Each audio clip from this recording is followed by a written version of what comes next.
আসসালামু আলাইকুম, সবাই কেমন আছেন? আশা করি সবাই অনেক ভালো আছেন। আলহামদুলিল্লাহ আমি অনেক ভালো আছি। আমি আজকে লইটা শুটকি ভুনা করছিলাম, তো সেই রেসিপিটাই শেয়ার করব। আমার ভিডিওটা ভালো লাগলে সবাই আমার চ্যানেলটা সাবস্ক্রাইব করে দিবেন এবং লাইক করে দিবেন। তো এখানে আমি লইটা শুটকি নিয়েছিলাম ভুনা করার জন্য।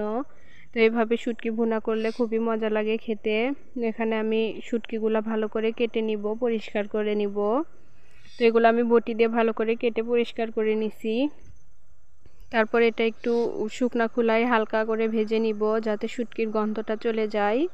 তো এখানে আমি এটা ভালো করে ভেজে নিছি। নেওয়ার পরে গরম পানির মধ্যে ভিজিয়ে রাখছিলাম।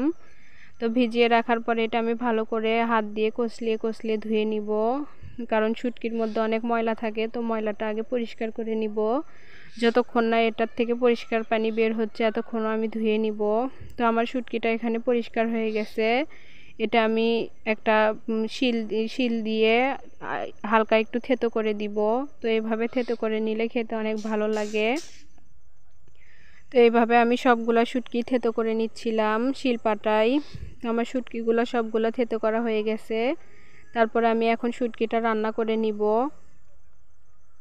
তো শুটকিটা রান্না করার জন্য এখানে আমি পেঁয়াজ আর বেশি করে রসুন নিয়ে নিছিলাম। তো একটা প্যানের মধ্যে আমি একটু সয়াবিন তেল দিয়ে পেঁয়াজ আর রসুনগুলো দিয়ে দিব। তো পেঁয়াজ আর রসুনটা একটু ভালোভাবে নেড়ে চেড়ে ভেজে নিব। এখানে আমি পেঁয়াজ আর রসুনটা ভাজতেছিলাম। ভাজা একটু লাল লাল হয়ে গেলে এর মধ্যে আমি শুটকিটা অ্যাড করে দিব। তো এটা আমি একটু লাল লাল করে ভেজে নিচ্ছিলাম। এখানে আমি শুটকিগুলো দিয়ে দিছি। তো শুটকিগুলো দিয়ে আমি আবার একটু ভেজে নিব, যাতে শুটকির গন্ধটা একটু হয়ে যায়, বেরিয়ে যায়। তো এখানে আমি একটু পানি দিয়ে দিছিলাম এটা কষানোর জন্য। এখানে আমি পানি দেওয়ার পরে শুকনা মরিচ বেটে নিছিলাম শিলপাটায়। তো শুকনা মরিচ বাটাটা দিব। এই শুটকি ভুনাতে শুকনা মরিচ বাটাই দিতে হয়, তাহলে খেতে অনেক মজা লাগে। তারপর এখানে আমি ধনিয়ার পাতা দিয়ে দিছিলাম। তারপর হলুদ লবণ পরিমাণ মতো দিয়ে দিছিলাম। তারপর এখানে আমি পানিটা শুকিয়ে নিব। তো পানিটা যখন শুকিয়ে আসবে তারপরে এরকম তেল ছেড়ে দিবে।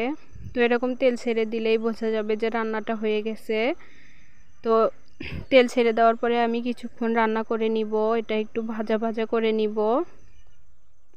তো আমার রান্নাটা প্রায় হয়ে গেছে। এটা অনেক সুন্দর কালার আসছিল শুটমরিচ দেওয়ার কারণে। তো এখানে আমার রান্নাটা হয়ে গেছে। তো রান্নাটা দেখতেই খুবই লোভনীয় লাগতেছিল আর খেতেও খুবই মজা হয়েছিল।